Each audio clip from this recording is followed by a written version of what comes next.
Today on CTV News at 5, signs of change. The speed camera switch staring drivers right in the face in some parts of Waterloo region. Plus, cracking down on crime through cameras. We're hearing from some North Dumfries business owners about the plan to put new eyes on a troubled spot. And sorting through what can be salvaged for spring. Tanya's here from Royal City to help us dig through the remainder of a harsh winter in our gardens. CTV News at 5 starts now.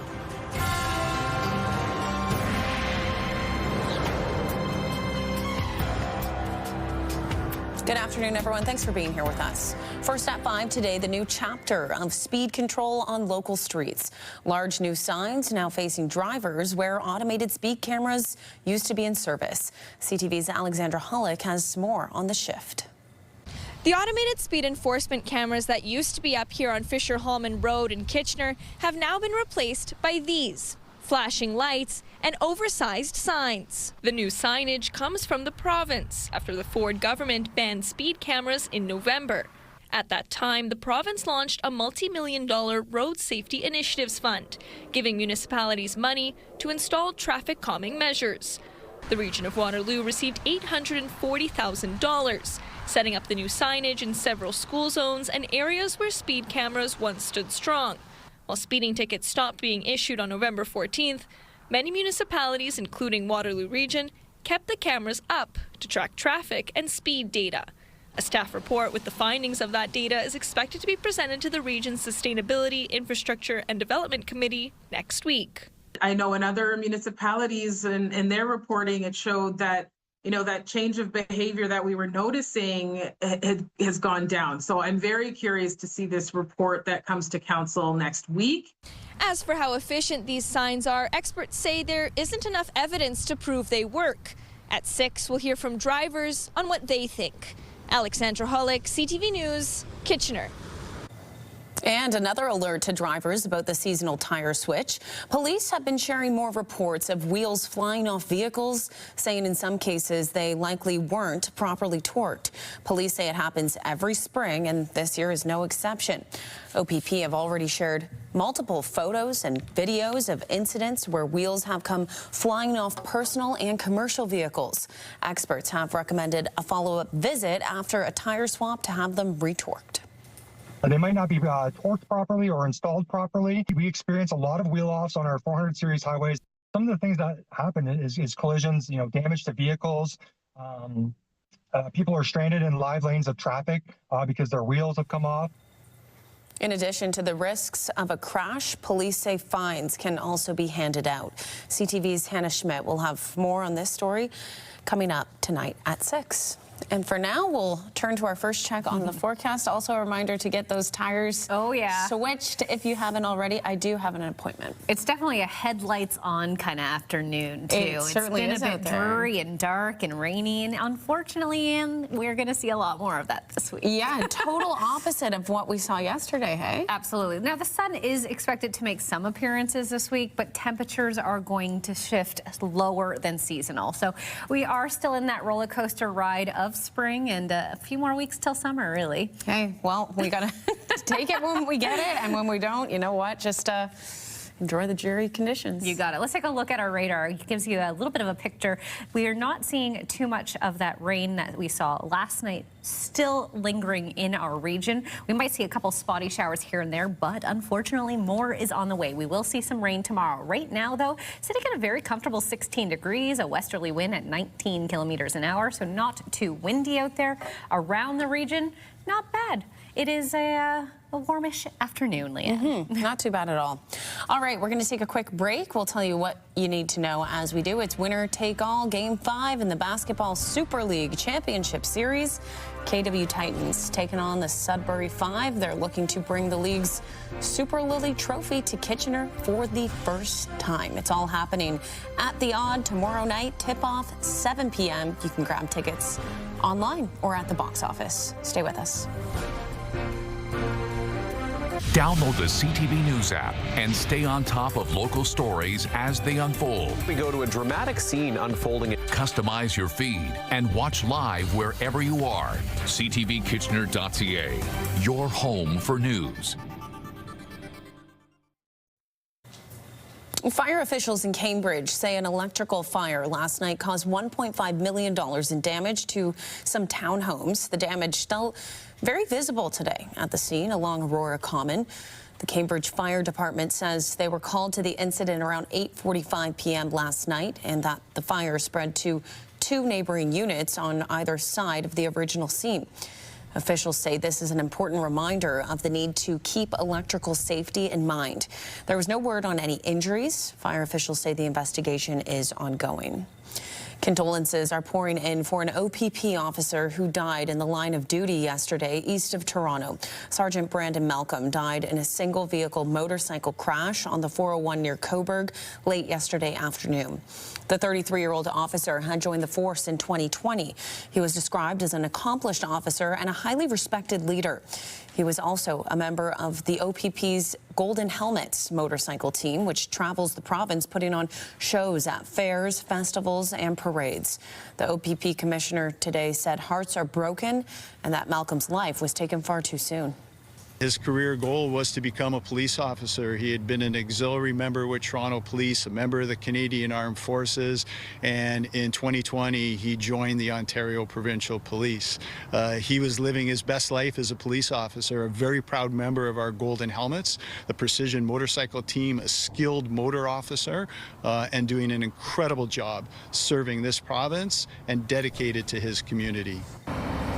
Overnight, dozens of officers took part in a procession as Malcolm's body was transported to the chief coroner's office in Toronto. The circumstances surrounding the collision remain unclear and an investigation is underway.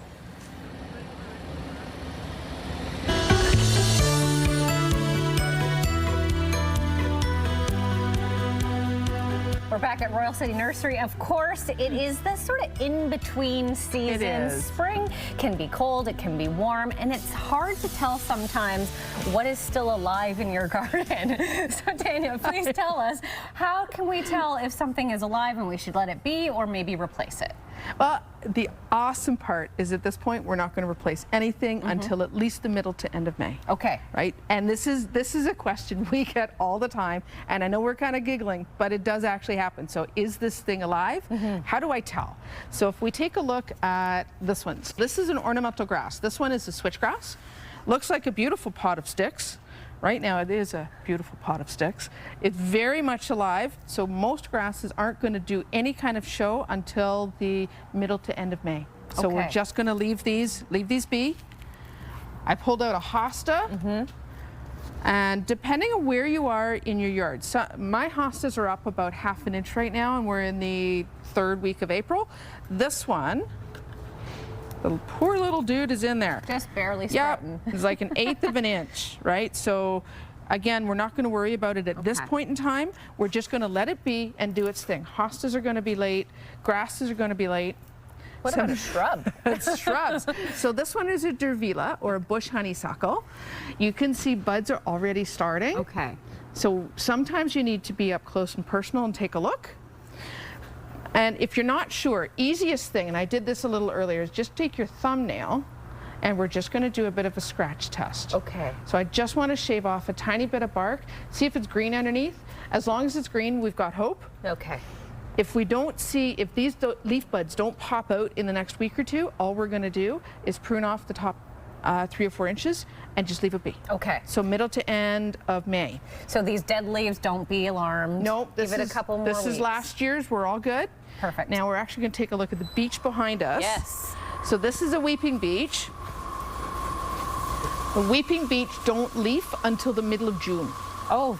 So we have lots and lots of time. Right now we can see the buds, right? The buds are here, super pointy, but they're not going to do anything. But if I scratch it, same thing. I've got some green growth on here, so not that big a deal. We're just going to wait. Okay, so a late bloomer for this one. Yes. But we've got some beautiful fruit bushes as well to talk about. You got it. So we've got some early leafing ones. So right beside you, we've got some apples, and we've got some cherries that have started to pop out and leaf, and we've got a peach. Okay. So one of the awesome things we need to remember with fruit trees, Fruit trees are beautifully easy to grow.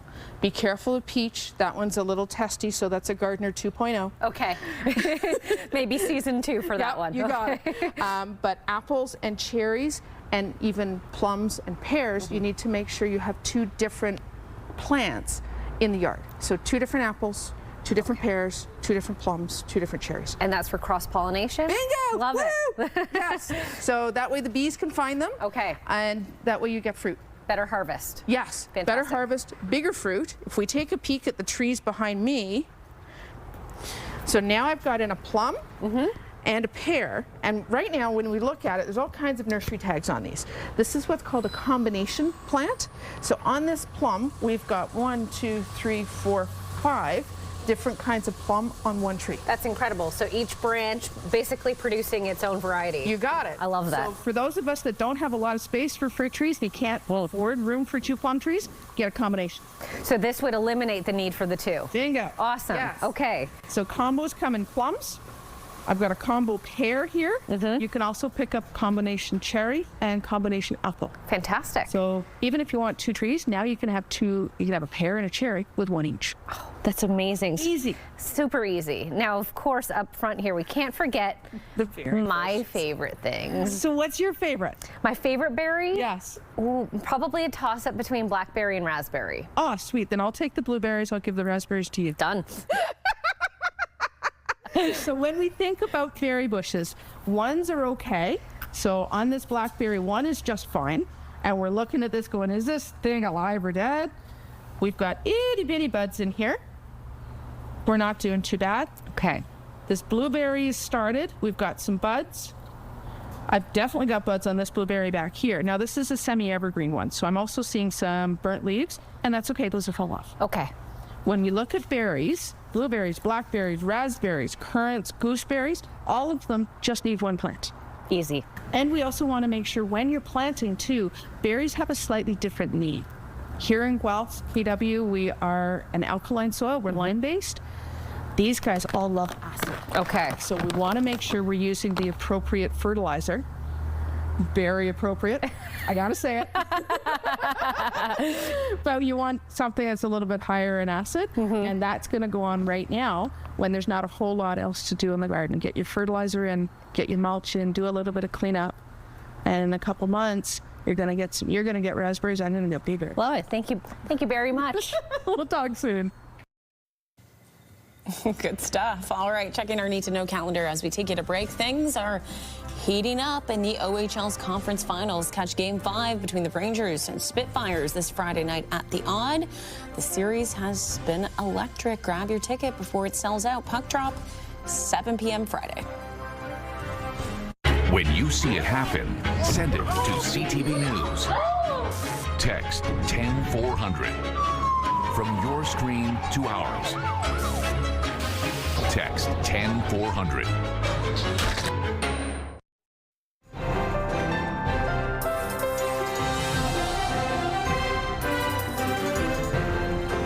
Tuesday's here, complete opposite of how we started the week, Ash. But we've been living through this roller coaster of conditions. It's nothing new. Well, how do you feel about May flurries? I don't feel good. Okay. Well, maybe think about what might happen if May flurries happen at the end of the week. Because unfortunately, Ian, it's not going to get much better.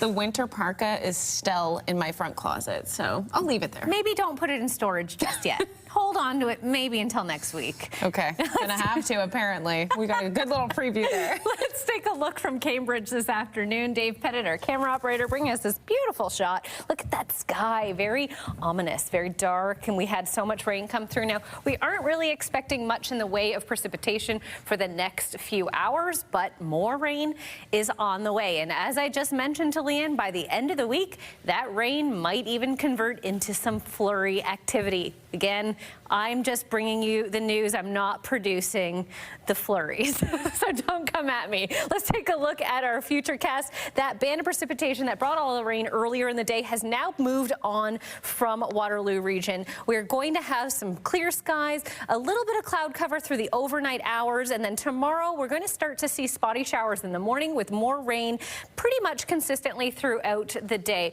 It's not going to last into Wednesday night, but we will get those rainy, wet conditions again continuing. Across the country right now, it's cloudy conditions on the west coast, 11 in Vancouver, 12 in Victoria. On the other side of the Rockies, the sun's trying to peek through a bit, 12 in Calgary, 6 in Edmonton, 5 in Fort McMurray. Over through the prairie provinces, 4 in Saskatoon, 0 in Thompson, and 6 for both Regina and Winnipeg. Over in our nation's capital, 17 in cloudy, 18 with a bit of sun in Windsor. Not bad in Montreal, 22 degrees. That might be the warmest spot in the country at the moment. And over on the east coast, rather, almost at the west coast there, sunny conditions for most of the east coast, 2 in St. John's, 17 in Fredericton, so not bad at all. Here in Waterloo region, we're sitting at 16 degrees. Similar conditions throughout most of southwestern Ontario. Now, overnight tonight, we aren't expecting temperatures to dip too low. 6 degrees is the projected low, which is right around for the right temperature for where we should be this time of year. 20-kilometer-an-hour wind, so it might feel a little cooler than that with that wind. Tomorrow, temperatures only expected to reach 11 degrees, slightly below seasonal, with a bit of wind and rain. So do be prepared. Keep those umbrellas handy. As we take a look at our almanac, back in 2012, minus 4.8 was the overnight record low that was set. Now, we aren't going to get that low tonight, but as we get into the later part of this week, we might see temperatures close to. So we might be close to those record-breaking lows. Sun setting now at 8:20 p.m. As we take a look at our first at 5 forecast for Waterloo region, 9 on Thursday with sunny, but overnight temperatures dipping below that 0 mark. -1 the expected low. Friday -2. So Leanne, keep those umbrellas handy, maybe have a warm jacket, and also some sunscreen. We're going to need a bit of everything this week. It looks that way, Ashley.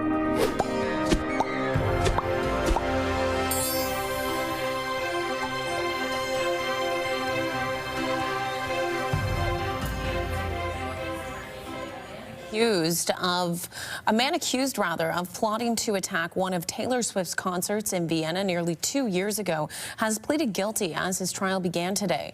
The plan was thwarted, but Austrian authorities still canceled Swift's 3 planned shows in August of 2024. The defendant faced several charges, including terror offensives and membership in terrorist organization. His defense attorney says he pleaded guilty because he regrets the plan. It's a night many Toronto Blue Jays fans have been waiting for. Pitcher Trey Savage will be making his season debut tonight. The 22-year-old had been on the injured list with a right shoulder injury. Savage made his major league debut last season, making 3 regular season starts before becoming a key member of the playoff rotation during last year's run to the World Series. However, veteran pitcher Max Scherzer is now on the 15-day injured list. The Jays will look to claw back against the Red Sox tonight after dropping the first game in their series last night. And we will take you to break now, tell you what you need to know as we do. The 24th annual Fiddlesticks Kite Festival is coming up, taking place May 21st in Cambridge. You can check online for updates from the organizer. Stay with us. 99.5 has the music you just can't quit. Home of Bounce Mornings with Angie Hill and Sarge. KW's Bounce 99.5. Listen on the free iHeartRadio app.